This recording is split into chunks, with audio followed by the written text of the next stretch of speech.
What a 13-year-old boy just did in the dead of night inside the walls of Kensington Palace has completely shattered 30 years of forced royal silence, and it brought the future King of England to his absolute knees. The mainstream media completely missed this, but we are going to break down the exact, chilling details of a secret midnight tribute that is shaking the British monarchy to its very core. For almost 3 decades, the royal family has enforced a brutal, unspoken rule. Royal wedding anniversaries that end in a catastrophic, humiliating divorce are simply erased from history. July 29th, the day Prince Charles and Princess Diana were married in 1981-40, 5 years ago this week, is treated like a literal ghost. For 30 straight years, the palace machinery has buried this date. No press releases. No vintage photos dusted off for Instagram. Just a cold, calculated, deafening silence. The institution buries its darkest, most painful chapters by simply refusing to look at them. You don't need a memo to enforce a ban. The silence hardens into an ironclad rule. But this year, the absolute unthinkable happened. Someone refused to look away. Prince George, a 13-year-old boy who wasn't even alive when Diana tragically died, walked into the sunken memorial garden at Kensington Palace. In his hand, he carried something so small it could completely hide inside his palm. Yet, that tiny, fragile object held enough emotional dynamite to reduce 2 of the most stoic, notoriously hardened adults in the entire monarchy, Prince William and Princess Anne, to absolute, uncontrollable tears. To comprehend why this is the most heartbreaking and powerful royal story of the entire decade, you have to realize exactly what George was holding. It wasn't just a random flower picked from a lawn. It was a sprig of myrtle. To the outside world, myrtle means absolutely nothing. But inside the secretive walls of the palace, myrtle is the single most sacred, heavily guarded tradition in the entire royal wedding arsenal. For exactly 165 years, ever since 1858, every single royal bride has carried a sprig of myrtle in her bouquet. It is meticulously cut from the exact same living bush planted by Queen Victoria's family on the Isle of Wight. Think about the unbelievable weight of that continuity. The myrtle from Charles and Diana's tragic wedding in 1981 is the exact same living plant that supplied Kate Middleton's bouquet in 2011. It is a continuous, unbroken, living thread connecting every royal bride. The Victorians deliberately chose it because it is an evergreen. It survives the freezing winters. It represents a love and continuity that absolutely refuses to die. And for a century and a half, that incredibly sacred flower has strictly, exclusively belonged to weddings. It belonged to joy, to massive global celebrations, and to the glittering image the monarchy projects to the world. But George did the absolute unthinkable. He took the ultimate symbol of royal marriages, and he carried it directly to a grave. He took the joy the palace loves to weaponize for good PR, and forced it to meet the devastating grief the palace refuses to acknowledge. For decades, the royals kept Diana, the beautiful bride, and Diana, the tragic casualty, in 2 completely separate locked rooms. It took a 13-year-old boy, completely uncorrupted by toxic palace politics, to finally kick down the door and put his grandmother's memory back together. This wasn't just a sweet tribute. It was a quiet, devastating rebellion against an entire institution's engineered amnesia. And exactly how he managed to get his hands on that strictly guarded flower is a terrifying secret the palace desperately tried to hide. How does a 13-year-old boy get his hands on a heavily guarded, fiercely restricted wedding flower just 3 days before an anniversary nobody is even allowed to mention? The truth exposes a massive, silent conspiracy that goes all the way up to the heir to the throne. The myrtle didn't come from the Isle of Wight. It was secretly cut from a private reserve right inside Kensington Palace's walled garden, a reserve strictly meant for royal weddings, never for memorials. Someone on the gardening staff received a highly unusual request to cut a sacred wedding flower for a garden that hasn't hosted a wedding in 5 years. They could have flagged it. They could have reported it to the terrifyingly strict private secretaries. Instead, they recognized the staggering emotional weight of the request, and they quietly handed it over. Because this request didn't come from a random staffer. It came directly from Prince William. Weeks earlier, George had been looking at a vintage photograph of Princess Diana on her wedding day. He asked his dad a shockingly simple question. What is she holding? William didn't just give him a dry history lesson. Operating entirely in the shadows, completely bypassing the relentless royal press office, William secretly arranged for his son to receive a cutting of that exact same myrtle. You have to understand the mind-blowing significance of this act. William, the man who was forced to walk behind his mother's coffin at 15 years old with the entire planet watching, is fiercely, almost violently protective of Diana's memory. He deeply distrusts the palace machine that he blames for destroying her.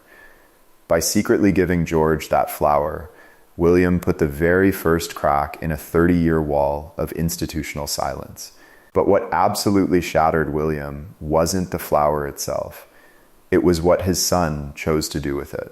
2 days later, as the sun was setting, Prince George walked into the sunken garden, accompanied by a single protection officer. He knelt at the base of Princess Diana's statue. But he didn't leave the myrtle on the stone plinth where the public leaves bouquets.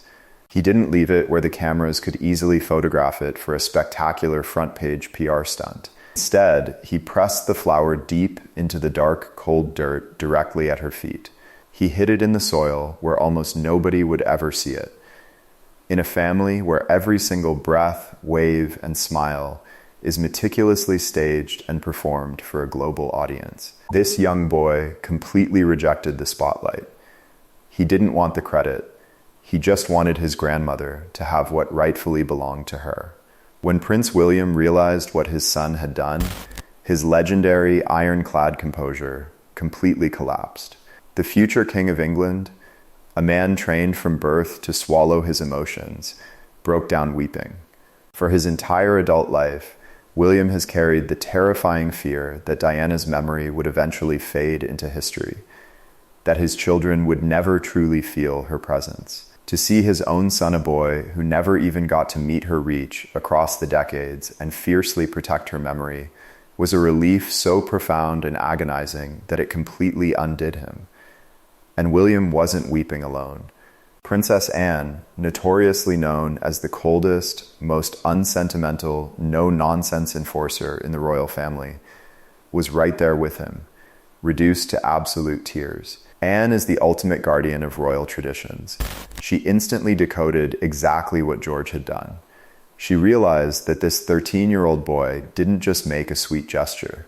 He had weaponized a 165-year-old sacred royal ritual to honor the exact woman the institution tried to erase. Watching a child independently pick up the torch of that legacy was an emotional gut punch that shattered the toughest woman in the monarchy. But the absolute most shocking reaction was yet to come, because the very next morning, King Charles himself found out. And what he did next sent shockwaves through the very foundation of the palace.